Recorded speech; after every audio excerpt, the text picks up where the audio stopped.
Tudo bem, doutor? Boa tarde. Boa tarde, prazer.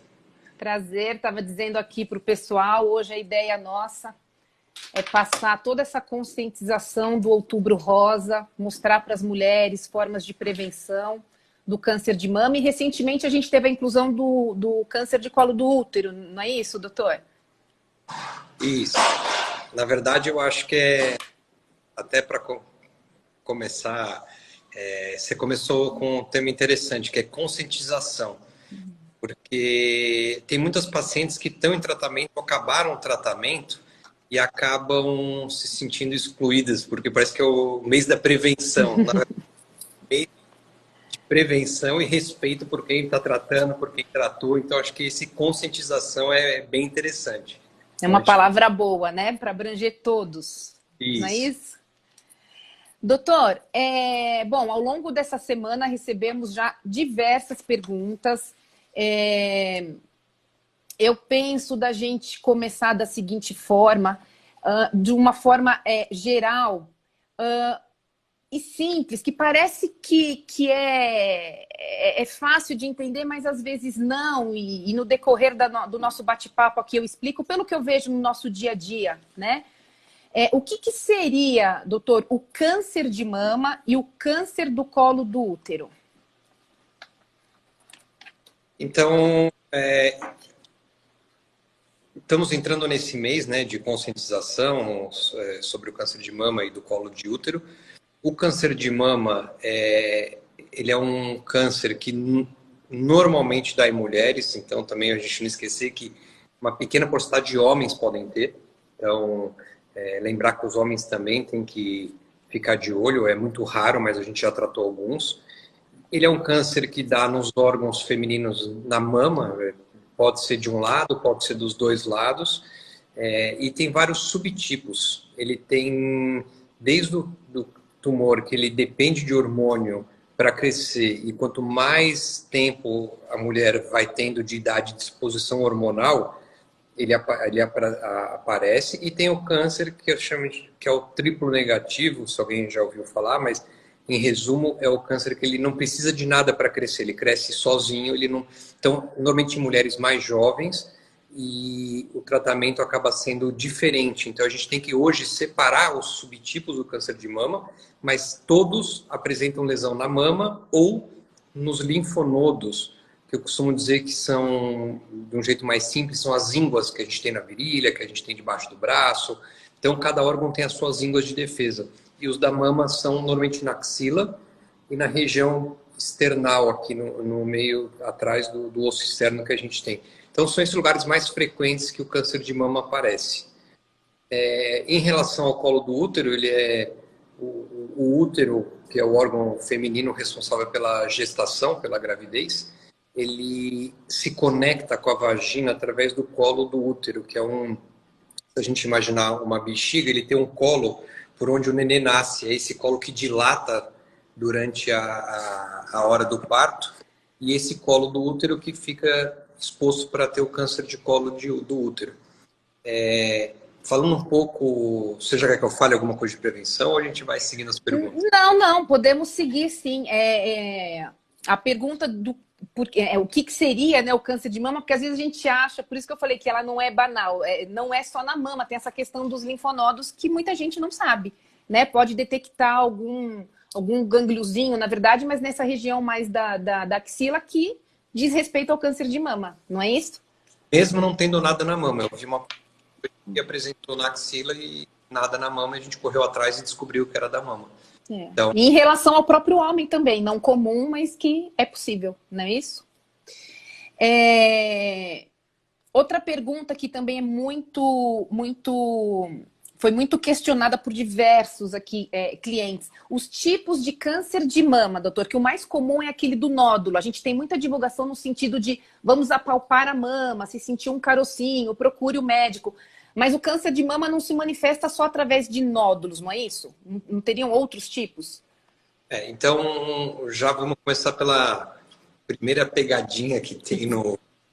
quando a gente fala em prevenção do câncer de mama, o termo real deveria ser detecção precoce. Porque quando você diagnostica, você já tem o câncer. Você detecta em estágios iniciais, mas você já tem. Então ele acaba não sendo preventivo. Ele é detecção precoce. Você detecta ele muito pequeno e algumas vezes sim, quando você tem um carcinoma in situ, depois eu explico, mas é uma lesão pré-maligna, que a gente consegue identificar a partir de microcalcificações na mamografia. Mas normalmente quando a gente faz o autoexame e já detecta o nódulo, já é um tumor existente. Então o que a gente chama de detecção precoce. Por isso, como ele cresce silenciosamente, o ideal é fazer os exames de detecção precoce. E vou dizer que já vou fazer um paralelo com o colo do útero, porque o colo do útero você previne. O Papa Nicolau, você descobre células que podem se tornar um câncer e você consegue tratar antes de se tornar um câncer. Então, se a gente falar realmente quais são os exames preventivos, seria o Papa Nicolau para o colo de útero e a colonoscopia no câncer de intestino que detecta pólipos e aí a gente consegue prevenir realmente que não apareça o câncer. Então, câncer de próstata e mama é detecção precoce. Então, a gente já tem. E quando a gente consegue palpar o nódulo, talvez ele já é de um tamanho razoável. Por isso que o ideal é a gente fazer exames mesmo sem ter nenhum nódulo na mama. Então, ele pode aparecer com uma microcalcificação agrupada, que você não sente nada e a mamografia que vai detectar essa alteração. Entendi. Eu li, na verdade, também muita coisa em relação a isso, que a gente tem alguns indícios que seria. Pode sair uma secreção pelo bico, pode ter aquele bico invertido, a região fica mais avermelhada.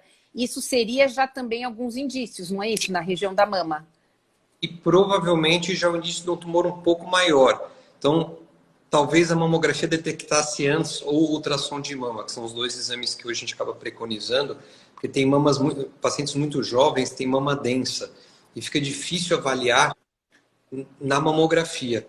E o interessante, quando a gente fala mama densa, às vezes confunde com mama grande. Não tem uma coisa a ver com a outra. É densa do ponto de vista radiológico, é o radiologista que avalia a mamografia. Então, a mulher jovem, mesmo com mama pequena, pode ter uma mama densa e passar um nódulo desapercebido. Então, por isso, fazer sempre com alguém de confiança e, se necessário, fazer ultrassom junto. Indicações, então, de mamografia com ultrassom e... A recomendação é mamografia. Porém, quando se faz a mamografia, o radiologista tem que ter essa preocupação. Se a mama é muito densa e pode, por trás, passar uma lesão desapercebida, indicar o ultrassom de mama para complementar. Entendi. Porque agora uma dúvida até minha, a gente ouve muito falar da questão da mamografia a partir de uma certa idade. E atendendo clientes no escritório, doutora, a gente vê que tem aí meninas, 20 anos, 25 anos, 30 anos com o diagnóstico de câncer. E a mamografia é a partir dos 40, se não me falha a memória. Como que está essa questão de indicação de idade? Tudo é feito através de guias, né? E os guias é custo-benefício. O que significa custo-benefício? O quanto a gente vai diagnosticar precoce versus o custo de um sistema público para fazer exame. Então, assim, o que a gente acaba vendo, se pudesse uma regra assim, faz a primeira com 35 anos e aí só não tendo nada, com 40 a gente acaba fazendo. Isso em pacientes que não têm risco, né? Então, pacientes que têm história familiar, aí a gente acaba fazendo esses exames mais precoces. Mas, nesse caso, não vale a pena indicar precoce. Vale a pena essas pacientes procurarem o médico, aí sim, para fazer o segmento precoce e ver se tem um gene, que a gente vai discutir mais para frente sobre os vários tipos de câncer de mama, se é familiar ou não. Mas eu acho que aí precisa de um oncologista acompanhando nessas famílias onde tem vários cânceres de mama no caminho. Ficaria, então, como uma principal dica de prevenção aquela consulta anual com a ginecologista, que ela mesmo já pede uma ressonância e um ultrassom anual. Acho que seria esse o caminho, doutor? A doutora Renata Vilhena perguntando sobre a ressonância, eu vi escrito... Quando tem indicação de ressonância, isso. A ressonância, na verdade, é quando a gente opta por fazer um tratamento já conservador, tirar só um quadrante da mama, então para ver o resto como que está. No rastreamento normal, a gente acaba não pedindo. O que a gente pede a ressonância em casos duvidosos, em casos onde a paciente tem alto risco, a gente acaba fazendo a ressonância de mama. Então, são indicações mais específicas para a gente pedir a ressonância de mama. Eu, como oncologista que vejo os casos mais, eu acabo pedindo mais ressonância, mas não é um exame de rotina que o ginecologista acaba pedindo.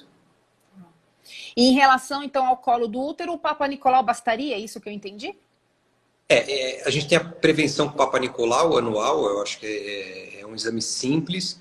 Tem um estudo interessante na Índia e tem muita dificuldade você ter acesso médico a alguém da saúde e subir nas favelas da Índia. Então, eles fizeram um estudo muito interessante apresentado no nosso Congresso Mundial de Oncologia, uns 8 anos atrás, que eles fizeram com vinagre, uma solução super barata, treinaram pessoas da igreja para poder subir e replicar e selecionaram os pacientes de risco e conseguiram diminuir muito a mortalidade, quer dizer, morreram muito menos mulheres que fizeram isso.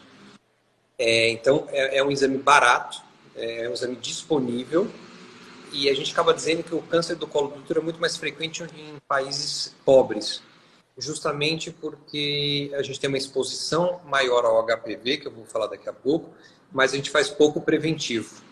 Então, as mulheres, e não é que não fazem preventivo, que as mulheres não procuram, é porque o acesso à saúde é precário e às vezes o paciente demora 1 ano para conseguir passar no médico, o posto está fechado. Agora que a gente teve essa pandemia do Covid, eu tive um caso do Piauí que simplesmente interromperam a quimioterapia dela porque por causa do Covid não tem como fazer. Então, realmente assim, acaba sendo, a gente poderia curar todo mundo se fizesse o Papa Nicolau, isso sim. E o interessante hoje do câncer do colo do útero, ele é muito relacionado ao HPV, ao vírus HPV. Era uma das perguntinhas aqui. Entramos nela, então. A relação do HPV e o câncer de colo do útero. Recebi essa pergunta. Ele está relacionado e hoje a gente está vendo, porque normalmente os cânceres de cabeça e pescoço eram muito relacionados a tabagismo e alcoolismo. E hoje a gente está vendo que muitos casos de pacientes que nunca fumaram e beberam, mas têm o HPV positivo, que pegaram de alguma maneira, e isso aumentou a chance de desenvolver o câncer de cabeça e pescoço. E é preventivo também, se a gente pudesse fazer o que eu vou explicar agora, que é a vacina. Hoje a gente tem a vacina para o câncer, para o HPV. É uma vacina que eu estava conversando hoje até com um paciente meu.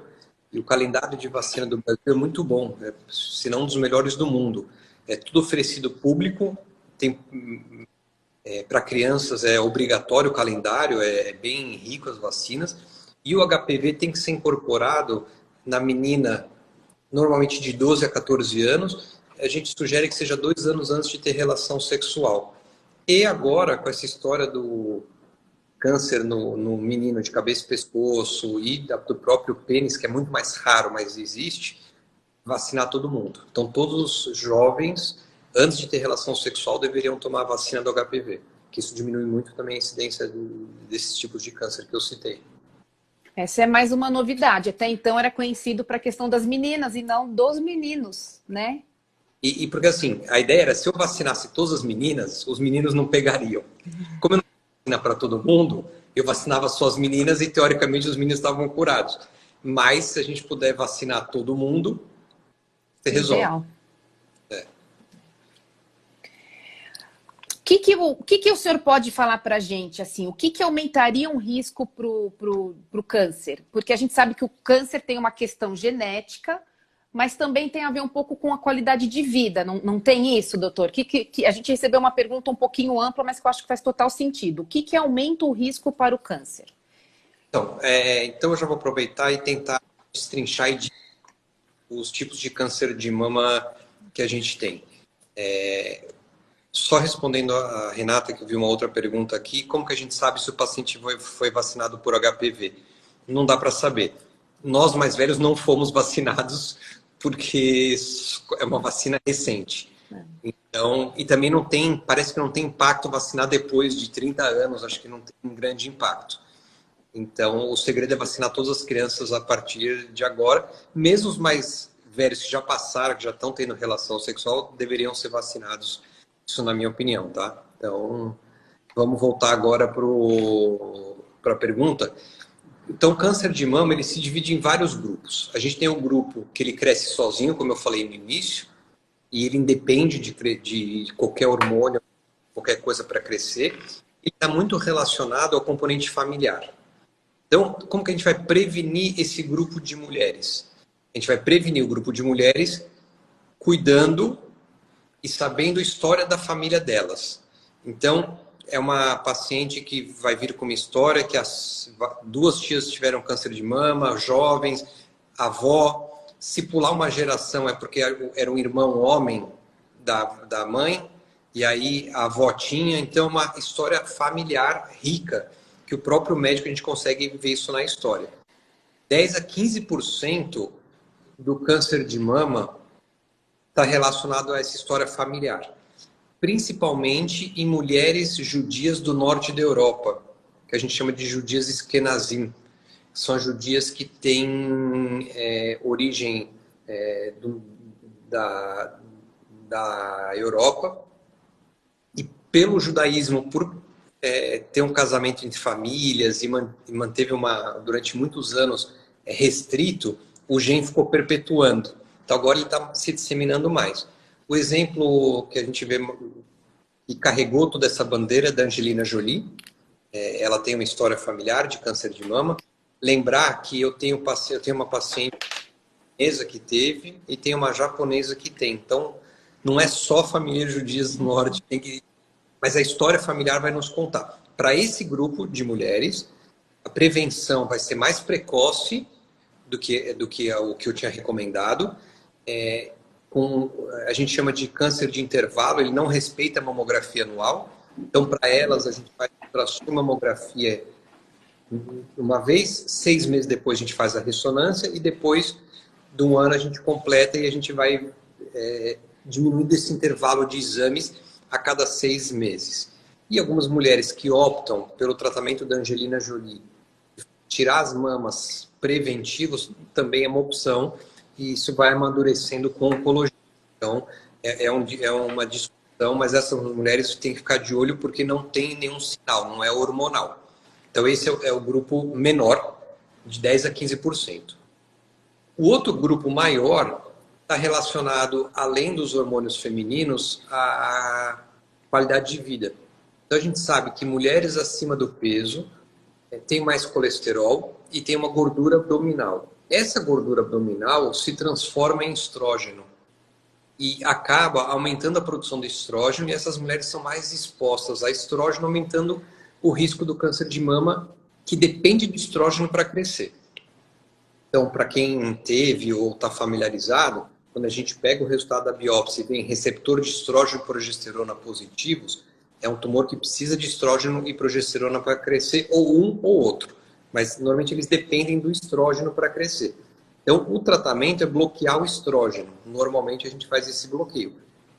Tem algumas mulheres que a gente faz a prevenção com comprimido, mas o que teve mais impacto em todos os congressos até hoje, principalmente mulheres que fizeram químio para prevenir que apareça na outra mama ou em algum lugar, foi atividade física e dieta pobre em gordura. Então, perder gordura abdominal foi um dos melhores tratamentos, porque você diminui a produção de estrógeno. E aí, em seguida, a próxima pergunta é, mas se eu estou na menopausa e não produzo estrógeno, então, na verdade, a mulher na menopausa produz estrógeno na gordura. Então, a menopausa bloqueia 85% dos hormônios femininos, mas não é 100%. Então, mulheres na menopausa também têm que seguir atividade física, dieta pobre em gordura, tentar perder essa gordura abdominal. E vem o pós, que é a próxima pergunta, que deveria ser, não sei como está, reposição hormonal. Então, ninguém pode fazer reposição hormonal, né? Então, quando a gente fala tratamento hormonal na oncologia, é anti-hormonal, é tirar o hormônio. E a reposição hormonal é dar hormônio para mulheres que estão na menopausa e que tem muitos efeitos. Hoje em dia, a gente sabe que muitas mulheres estão vivendo mais na menopausa do que menstruando, porque a gente está ficando mais velho. Então, antigamente as pessoas morriam com 60, entravam na menopausa com 40, ficavam só 20 anos. Hoje entrar na menopausa com 50, 50 e pouco e vive até 90 e pouco. Então, as mulheres vão ter que aprender a conviver com muito mais períodos de menopausa do que pré-menopausa. Para essas mulheres, isso é meu, eu divido em 3 grupos. Um grupo de mulheres que entram na menopausa e não tem efeito colateral nenhum.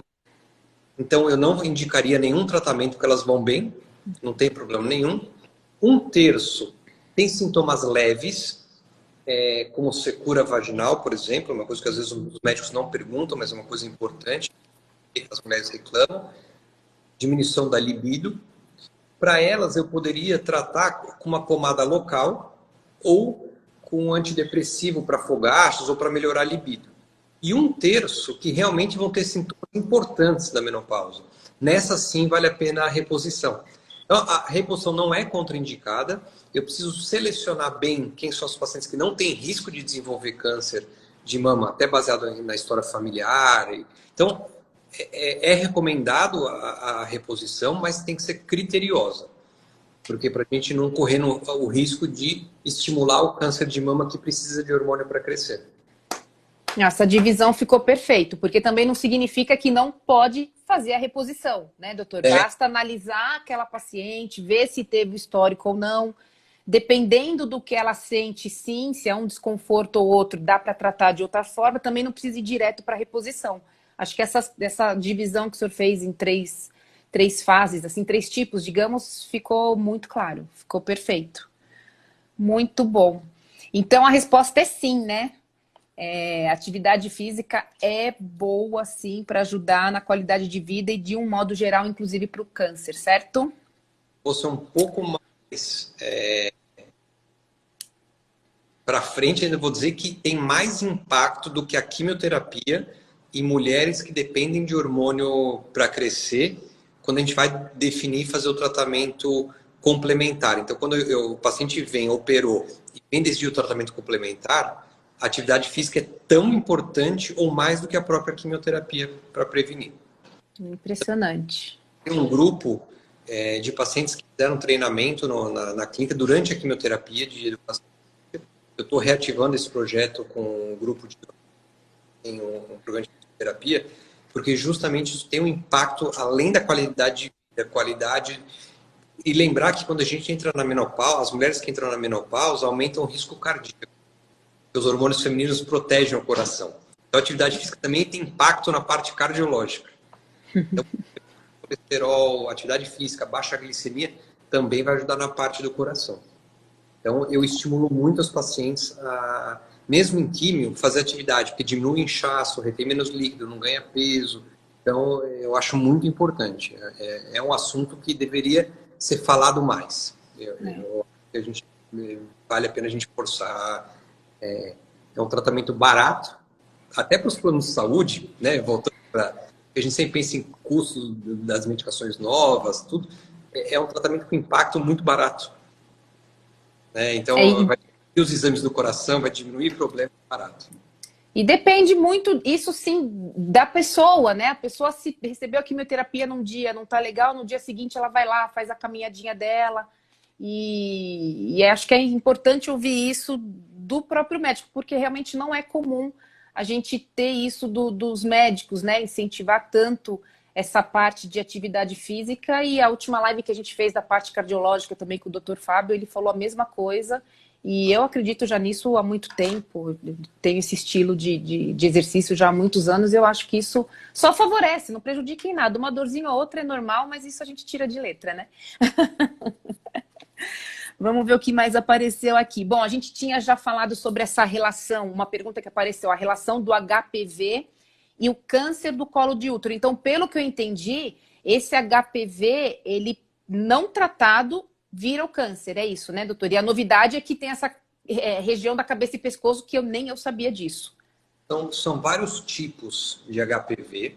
Não são todos que estão relacionados ao câncer. Também acho que não vale a pena a gente ficar, porque isso é uma coisa mais científica de qual tipo que pode ou não. Mas podendo evitar o HPV, você ajuda muito a prevenir o câncer do colo do útero. E o câncer do colo do útero, além do preventivo do Papa Nicolau, um sinal clássico, corrimento em chama de vela, que a gente chama, que é um corrimento um pouco mais espesso. Então, mulheres que não fizeram Papa Nicolau ou passou desapercebido, ou a gente sabe que, infelizmente, não são todos os lugares que se fazem direito. Então, é um sinal que, do mesmo jeito que você tem o autoexame, se tiver um corrimento diferente, procurar o médico, porque também a gente vai detectar precoce. Era a próxima pergunta. A gente teve aqui já a menção de alguns sintomas relacionados a detectar o câncer de mama, e o do colo do útero, o principal, então, seria essa questão do corrimento, é isso? O corrimento é o mais comum, porque a gente tem o câncer do colo do útero mais raro que o normal, chama adenocarcinoma, que é um nome um pouco diferente. É o tipo de célula. É uma célula que se forma câncer a partir da glândula que tem no colo do útero. E ele é interno. Então, até ele se exteriorizar e você conseguir pegar no Papa Nicolau, porque o Papa Nicolau passa uma espátula e você pega as células que estão em volta. Esse cresce de dentro para fora. Então, às vezes, não é pego no exame. Quem fez o exame não é feito muito o criterioso, não foi mais profundo. Então, tem esses adenocarcinomas que são mais profundos, que o primeiro sinal é esse corrimento em vela de chama, em chama de vela, que é como se fosse a cera caindo, que fica aquela coisa um pouco mais espessa. Isso é patognomônico de câncer de colo de útero. Uhum. Bom, tínhamos outra pergunta, mas acho que também a senhora já falou. Quando se sugere o tratamento preventivo para retirada da mama? E a pessoa até colocou entre parênteses que era exatamente o caso da Angelina Jolie. Então, acho que já ficou bem esclarecido aqui para nós. Teria que ter esse histórico. Acho que o principal, então, é o histórico familiar, né? O médico perceber que ela é uma forte, entre aspas, candidata a desenvolver o câncer, fazer exames num período menor, não anual, a cada 6 meses. Foi isso que o senhor tinha dito, né? Eu costumo dizer que, assim, a Angelina Jolie, por ter tido problema com a mãe, e morreu muito cedo, e para os familiares, ela tomou uma decisão, e eu acho que ela ter publicado foi uma coisa super importante. Tiveram várias piadas, enfim, então vamos tirar todos os dentes. São coisas que as pessoas não conseguem entender a gravidade de você tomar uma decisão dessa. Porém, hoje, com as técnicas que a gente tem, e quando a gente fala tirar as mamas, só para as pessoas entenderem, não é que vai lá e corta tudo. A gente preserva a pele, preserva o mamilo, tira o tecido da mama e preenche com silicone. Então, não é que fica vazio. Então, esteticamente, fica bom. Você faz, a gente chama de adenomastectomia. Eu costumo dizer que um jeito simples de entender é como se fosse a laranja. A gente preserva a casca, tira o miolo e preenche o miolo com implante. Com isso, você diminui em 99% o tecido mamário. E como o BRCA, esse gene, está relacionado a câncer de mama no tecido mamário, você acaba diminuindo em 99% essa pessoa de ter câncer. Então, a gente está falando de mulheres que têm 100% de chance de ter câncer e estamos diminuindo 99%. Então, essas mulheres que optam por fazer exames cada 6 meses, provavelmente em algum momento vai ter o câncer. A gente espera que pequeno, porque a gente pega no intervalo, e talvez não precise de um tratamento tão agressivo. Então, é de uma maturidade essa decisão. Então, pacientes que têm o BRCA, por exemplo, que está relacionado a mama e ovário, e tiveram primeiro o câncer de ovário, tiveram que fazer químio, chegam no consultório, Marcelo, não quero mais fazer químio. Então, eu quero fazer a mastectomia profilática. Mulheres que nunca tiveram nada, é uma discussão um pouco mais complexa. Mas, enfim, o ideal é você ter um médico te acompanhando. Acho que esse que é o ideal. Eu ia complementar justamente com essa questão do ovário também. Às vezes a retirada precoce não só da mama, mas também da parte reprodutora, não é isso? Quando a gente tem o gene de câncer de mama e ovário, aí a gente opta pela retirada dos dois, ou só dos ovários. Muitas mulheres optam porque o ovário é mais silencioso, é mais difícil de diagnosticar. Então, a gente faz a cirurgia do ovário e a mama a gente consegue fazer exame. O ovário é mais difícil de pegar doenças pequenas, é mais silencioso.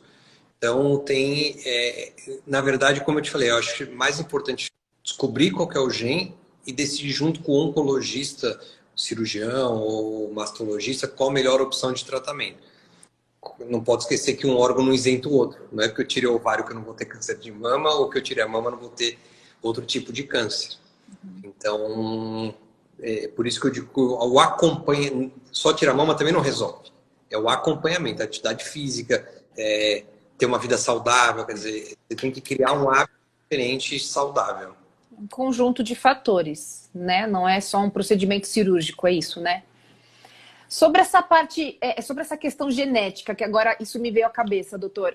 Tem clientes que a gente atende lá no escritório e algumas apresentam testes genéticos, que foi sugerido pelo médico, claro, outras não. E assim, num grosso modo, o mesmo diagnóstico. Então, estou em tratamento de câncer de mama e um dos documentos que ela leva para a gente é o teste genético e eu já percebi que não são todas que fazem. O que teria assim, de indicação para se fazer um teste genético ou não?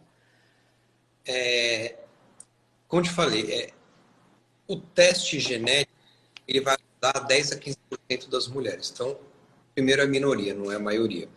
Isso também às vezes gera angústia para os filhos, para as filhas.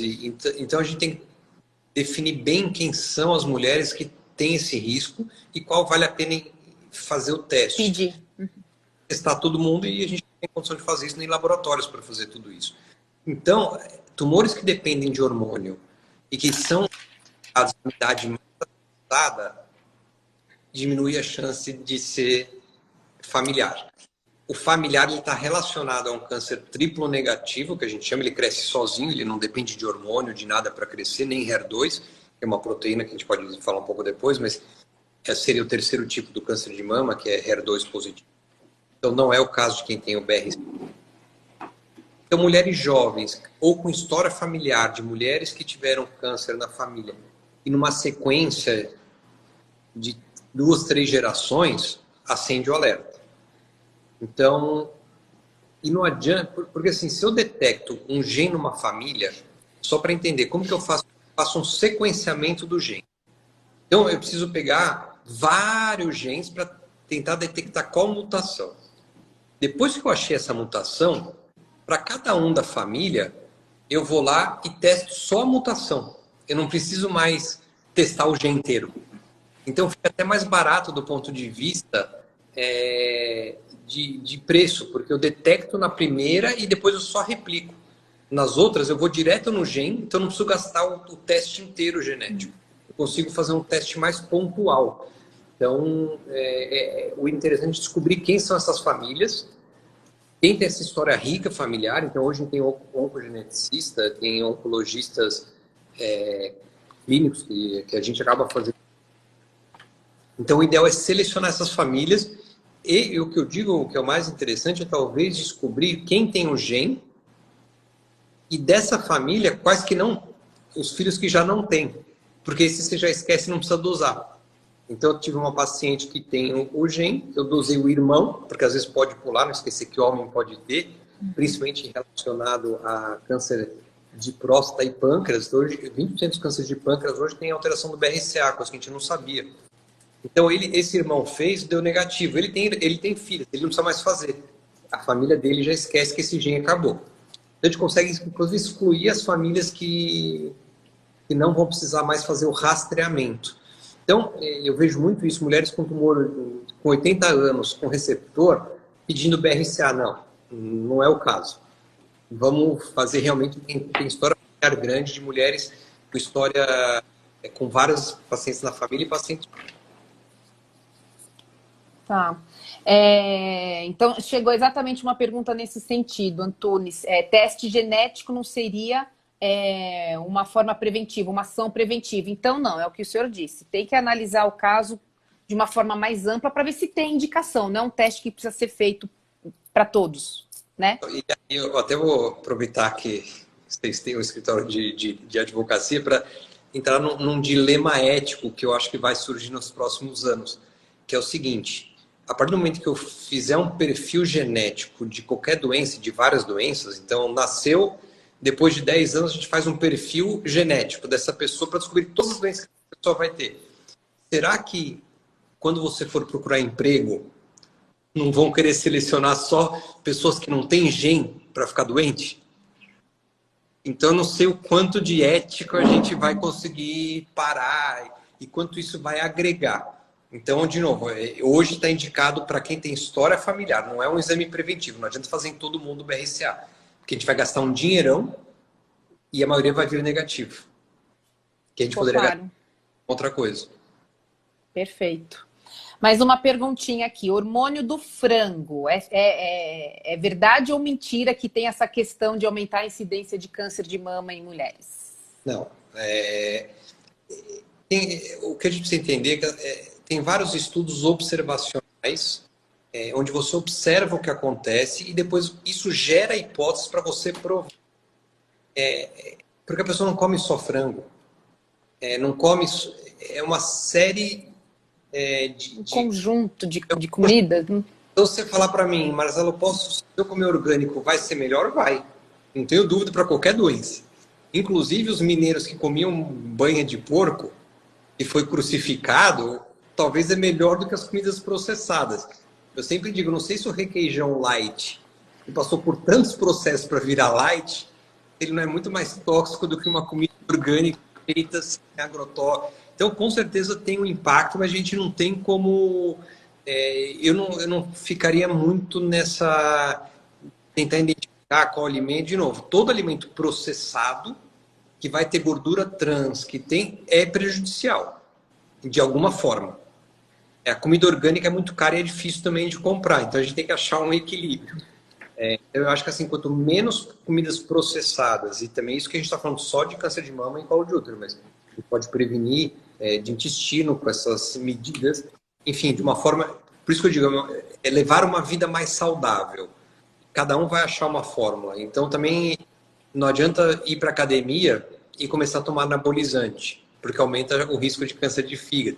Então tem um limite do saudável. Eu acho que é achar esse meio termo, né? Cada um acaba... Também se falar, não, só tem esse frango, o que eu vou fazer? Não tem jeito. Fica uma coisa incapacitada, né? Então fica muito difícil da gente eliminar tudo. Mas se você puder escolher entre uma coisa mais saudável do que processada, eu acho que vale a pena. E em relação, então a gente pode também falar sobre o açúcar e a farinha branca, que também a gente ouve muitos pacientes falarem, fui proibida dos branquinhos, açúcar, farinha de trigo, enfim. Seria a mesma resposta relacionada ao frango, doutor? Porque assim, é um jeito simples de eu explicar esses estudos, né? Porque agora está muito em moda estudo fase 1, fase 2, fase 3 de vacina. Eu costumo dizer o seguinte, para eu sair da minha clínica de Higienópolis para ir para o shopping Guatemi, eu posso chegar para você e falar, eu vou em 10 minutos. Você vai falar para mim, Marcelo, eu vou em 15 minutos. Quem é melhor motorista? Eu ou você? Teoricamente sou eu. Aí vem os viés, né? Então, assim, muito dos estudos é isso. Eu fiz isso, eu fiz aquilo. Agora vamos fazer o seguinte, então vamos comparar. Eu vou pegar o doutor Marcelo, doutora Estela, vou pôr os dois saindo 6 da tarde, com o mesmo carro, na mesma estrada, para chegar no shopping. Aí a gente vai poder ver quem é o melhor motorista. Então, o estudo fase 3 é isso. A gente tenta igualar os dois para poder tirar o viés. Então, eu só vou poder dizer para vocês qual que é melhor ou não se eu tiver um estudo comparativo fase 3. O açúcar é um mito, na verdade, e, de novo, o que eu falei para vocês é diminuir gordura abdominal. Se o açúcar estiver aumentando gordura, vai ter impacto, mas o açúcar em si veio do mito que o câncer precisa de glicose para crescer. Isso é verdade. Porque tanto que o PET scan, que é um exame feito para detecção de câncer, se tem metástase ou não, ele é feito através de glicose marcada. Então o tumor precisa de glicose para crescer. Isso é verdade. Não é verdade que é a glicose que a gente ingere. Por quê? Porque se a gente não ingerir comida, e eu fizer então, já que o câncer precisa de comida, eu não vou comer, aí eu vou matar o câncer, você começa a perder peso e começa a ficar com inanição. Você começa a ficar desnutrido e com caquexia, que a gente chama. Então, ele consome glicose do músculo. Então, não é a glicose que a gente come que ele consome. Ele consome a glicose do corpo. Então, de novo, bom senso. Talvez um adoçante muito processado seja pior do que o açúcar mascavo, por exemplo. Mas, de novo, é uma questão de hábito. Essas respostas a gente não tem. Se eu tivesse que dar uma sugestão, uma dieta saudável, com menos gordura trans, com menos comidas processadas e atividade física. Eu acho que tudo que é muito exagerado, que a gente chega no limite, não é bom. Eu acho que o bom senso acaba sendo o mais interessante. Perfeito, perfeito. Não se privar de nada, mas não passar o dia inteiro comendo açúcar. É isso, né? Até porque pode ter outras coisas. Maravilha. Eu vi uma pergunta aqui, não sei se... Da questão da pandemia, né? Ela já passou aqui para mim. Eu acho que se o senhor teve com seus pacientes, no caso, problemas em dar segmento no tratamento com a pandemia. O que a pandemia, de uma forma geral, impactou? Se impactou? No começo da pandemia, a gente tinha muito medo até de o que iria ser, né? Como que seria. E realmente, assim, o câncer não espera acabar a pandemia, ele não é bonzinho. Então, agora a gente está vendo uma demanda reprimida de pacientes que não fizeram acompanhamento e estão com tumores maiores. Mas eu acho que o mais interessante é o Outubro Rosa, tem o Novembro Azul Rosa. Tem algumas pacientes minhas que eu até acompanho no Facebook. Ainda bem que você pôs a foto, que eu sempre ponho uma foto sobre o Outubro Rosa. Eu vou fazer meus exames preventivos. Então, se a pessoa deixa para fazer em outubro, novembro, teoricamente não atrapalhou. Como a pandemia durou mais ou menos 6 a 7 meses, tumores iniciais que foram detectados, mas não foram tratados, aí sim tem impacto. Então, realmente teve um impacto. Tem um estudo nos Estados Unidos, que é clássico, que em Nova York morreram muita gente infartada com medo de ir no pronto-socorro para não pegar Covid. Tinham dor no peito, não iam no médico e morriam infartados em casa. Então, aumentou acho que 300%, cabeça o dado, mas foi uma loucura.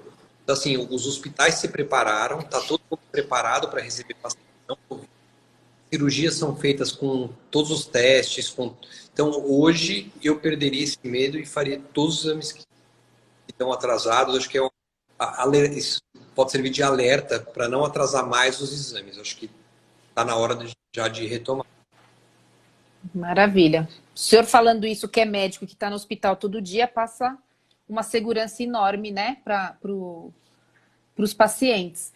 Uma curiosidade aqui minha agora também, por conta do nosso dia a dia lá e cada absurdo que a gente vê de plano negando na sua clínica, com seus pacientes. Tem problemas, doutor? Plano negando medicamentos, que a gente sabe que o tratamento oncológico é um tratamento caro, ele não é um tratamento barato, né? E os médicos, e eu conheço o senhor, eu sei que o senhor pede o que há de melhor, sem pensar em custo.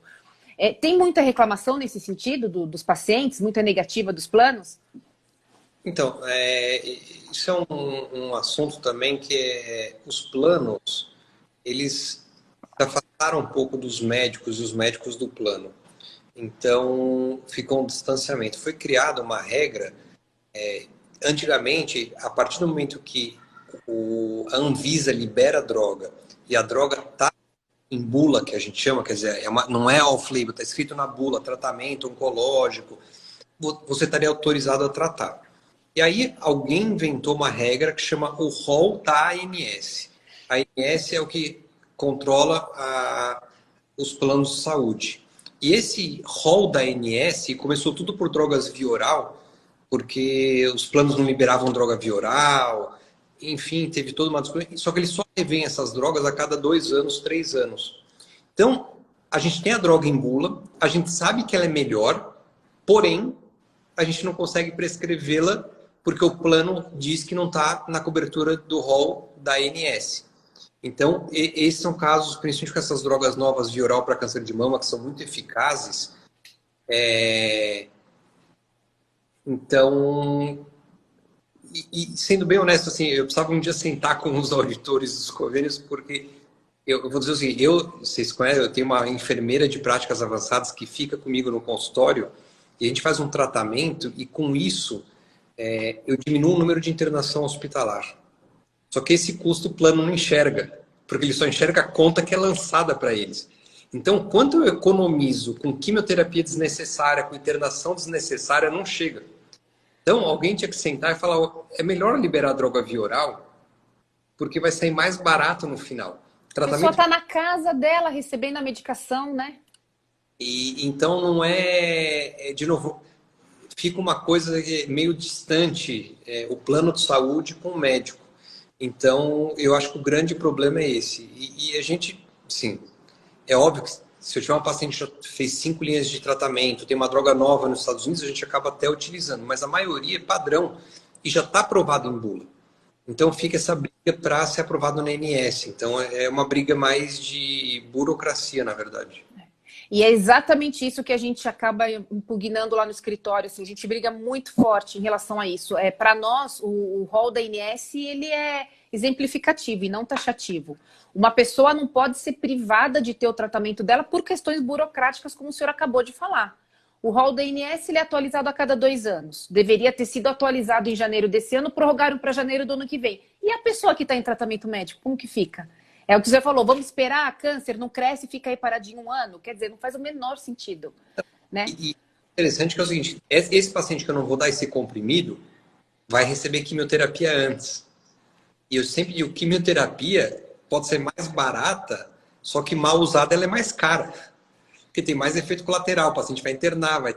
Então, se eles fizessem a conta direito, uma boa medicina é mais barata do que uma medicina de má prática. É isso que eu digo, que assim, as pessoas que eu tento estar do meu lado, vocês, é para poder ter uma boa prática. Eu tenho certeza que com isso a gente melhora os custos dele. A gente não piora. Entendeu? Eu acho que até uma ajuda. Eu acho que o dia que... Eu sempre digo que assim, a gente vai conversar com o CEO, são muitos CEOs que não são da área médica. Então, eles tinham que passar um dia no consultório, ver como que é o atendimento, ver o ganho. Então, por exemplo, a Patrícia, minha enfermeira, a gente liga para o paciente depois da quimio do dia seguinte. Então, 90% eu resolvo por telefone, a gente dá um remédio. Esse paciente não vai ter que ir no pronto-socorro. Porque a maioria vai lá, se febre, pronto-socorro. Então, esse paciente vai pronto-socorro, abre ficha, fica 3 horas lá, o plantonista não conhece. É um desgaste para o paciente, um desgaste para o hospital e um desgaste econômico para o plano. Então, teoricamente, se esse paciente está bem monitorado, é melhor para eles. Claro, então, não precisa ficar entrando e saindo de hospital, correr risco de pegar outras doenças, nada disso, né? Ou eles vissem meu projeto de atividade física. Isso tem um impacto que vai diminuir a conta deles lá na frente. O paciente vai ter menos doença do coração, vai ter menos recidivo. Então, são coisas que a gente tem que ir treinando eles, para eles. Eu digo que é uma parceria. Acho que está faltando entender que somos todos parceiros. Quando eu cobro de alguém um remédio que eles não estão dando, eu não sou inimigo. Eu estou fazendo uma boa prática médica, não é um castigo. É igual quando a gente briga, justamente estamos brigando por melhor tratamento, talvez com custo menor. Né? Isso é que eu acho que é interessante.